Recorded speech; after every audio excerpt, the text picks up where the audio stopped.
Good Shabbos, everyone. Parshas Vayetze, the first Shabbos of Kislev. So, to say an idea, we spoke about these ideas in the past in Shabbos Vayetze. In Tanya, we've been learning recently about the power of the pronunciation of words, both the words of prayer and the words of studying. We know this is the world of action, where we have to do Maisa hu ha'ikar. The main thing is to do the action of the performance of the mitzvahs here in this world, and that's how we bring down the essence of God into this space. And the Tanya says that if a person, we know that when a person studies, when you think, so you're using your mind, but the action of studying is akima sfasav hava maisa. Moving of your lips is the action, and therefore, if a person just studies Torah or prays in their mind, so you're connecting spiritually. But the effect you're trying to have in this world, whether it's to bring the godliness down through Torah or to bring down the change through prayer, that has to be done through wording and voicing the prayer and the study. And this is very much connected to this week's parsha.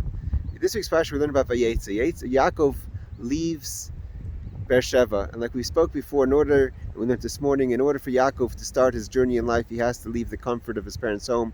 He has to leave the security of what Beersheba represents. He has to go to Charan. Charan is from the word. It comes from the word of anger. Charan afshal olam, the anger of the world. We spoke about it in this week's parsha class. The Gemara in Sanhedrin says, when it talks about about Yaakov davening and going back to daven at the Beis Hamikdash, Vayifka b'makom, he comes to this place. Rashi says that Beis Kel is Yerushalayim. Rashi in the Gemara, and Charan is Chutzlars. Any place that's outside of Eretz Yisrael is a place of anger, not a place of godliness.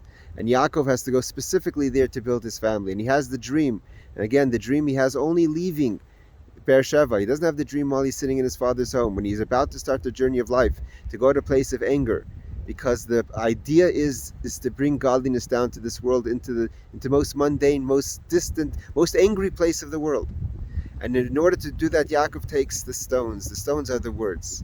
And in order to take the words of Torah and Tefillah to be able to go in, to penetrate, and to make Charan, a play on the words of Charan is, you could turn Charan, anger, into Rina, into happiness. And how do you turn anger into happiness? Like the Alter Rebbe says, like when we turn matzah, chometz, ego, leavened bread, into matzah, which is humble bread, is you have to take the ches of Charan and turn it into Rina.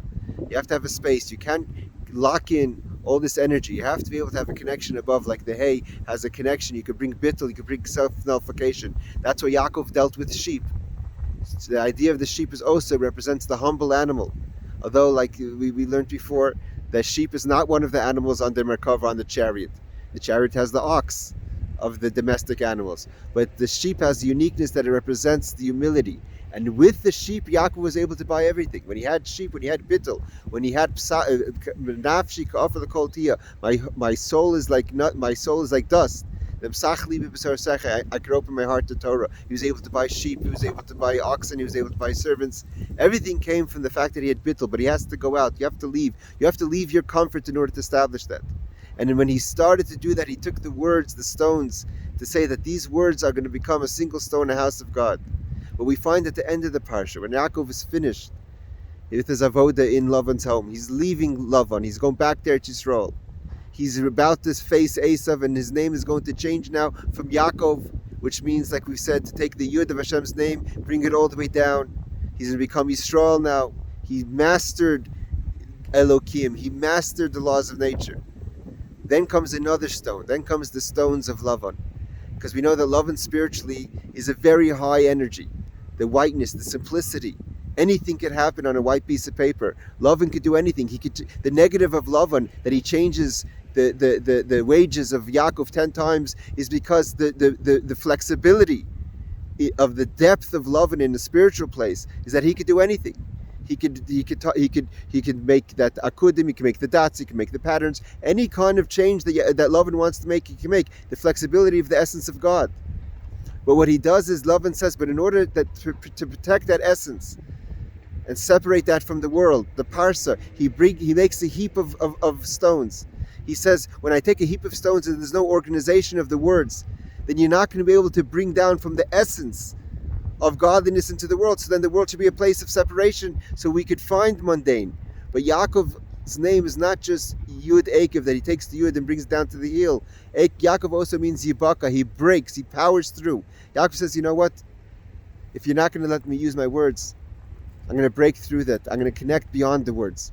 You're right, if I make a heap of stones, there's a lot of letters. They don't make sense. And that's going to stop the connection. But I'm not going to allow that to disconnect me. Sometimes we don't even have the words. Sometimes the connection is even deeper than the words. And in order to get to that relationship, you have to break through the heap of stones. And that's what Yaakov does. Yaakov says, I'm not going to allow even the gerbil, the mix-up of the letters, that you're not allowing me to connect. I'm going to break through that also, because he's so much connected to the idea of changing this world that he wants to be able to bring from the highest places down. And that's what Yelavan wants to see in Yaakov. That's what God wants to see in Yaakov. That we don't let any obstacle get in our way in order to perform the avodah that we have to do. I want to wish everyone a powerful Shabbos and a powerful Kislev, and we should break through all the boundaries of the coming of Mashiach B'Karav. Good Shabbos.